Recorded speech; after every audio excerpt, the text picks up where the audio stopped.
Welcome to the deep dive. Today, we're going to plunge right into something really vibrant, kind of wonderfully quirky in New York City. Coney Island. Coney Island, exactly. Yeah. Specifically, its iconic Mermaid Parade. Ah, yes.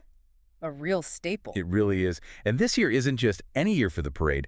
It's the 43rd annual one. Wow, 43. So it's been around for, what, nearly half a century almost? Getting close, and, well, they're making a pretty big splash this year. A sort of groundbreaking choice, actually, for their Queen Mermaid. Right. That's the big news, isn't it? This year's Queen Mermaid is, Queenie. Queenie, yeah. The award-winning adult film star. That's right. Which is, definitely a first. It's quite the announcement for a parade that's already known for being, well, pretty out there and creative. It is a striking choice. And what I find really interesting is Queenie's own take on it. Mm-hmm. What did she say? She actually said, and I'm quoting here, "I'm honored to be the first." Okay. Obviously, it's so important to have representation of sex workers. I know that porn stars are the most public of that, but I'm proud to be able to represent, her words, the porn star, sex worker, girly community. Huh.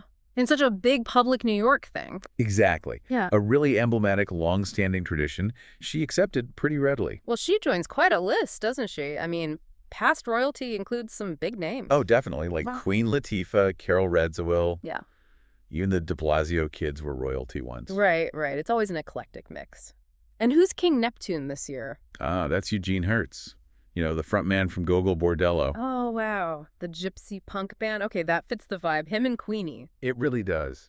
If you think about the Mermaid Parade overall, this kind of choice, it sort of highlights what it's always been about, doesn't it? Oh, so. Well, artistic freedom, body positivity, that definite countercultural spirit. It's always pushed buttons a bit. Yeah, that's true. It has. So crowning Queenie maybe just amplifies that, challenges ideas about who gets celebrated, in these big public city events. Okay, so it speaks to that evolving conversation around representation and acceptance. I think so, yeah. Yeah, so here's a question then.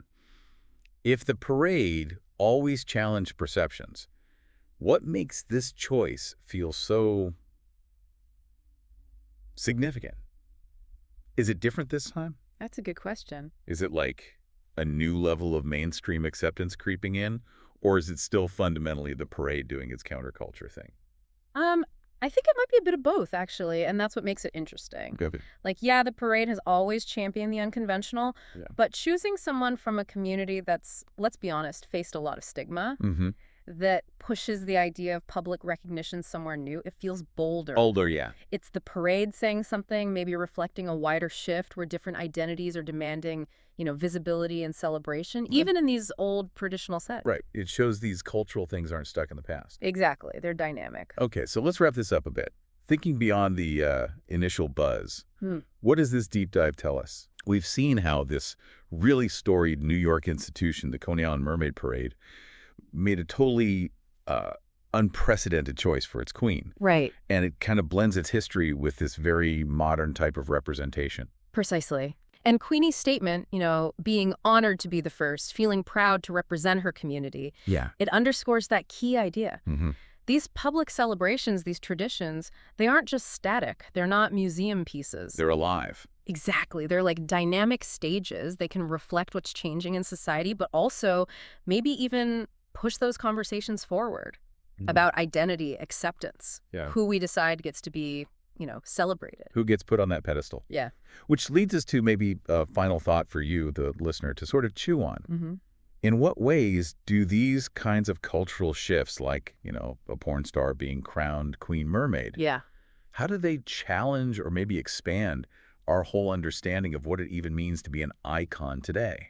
That's the question, isn't it? What makes an icon now?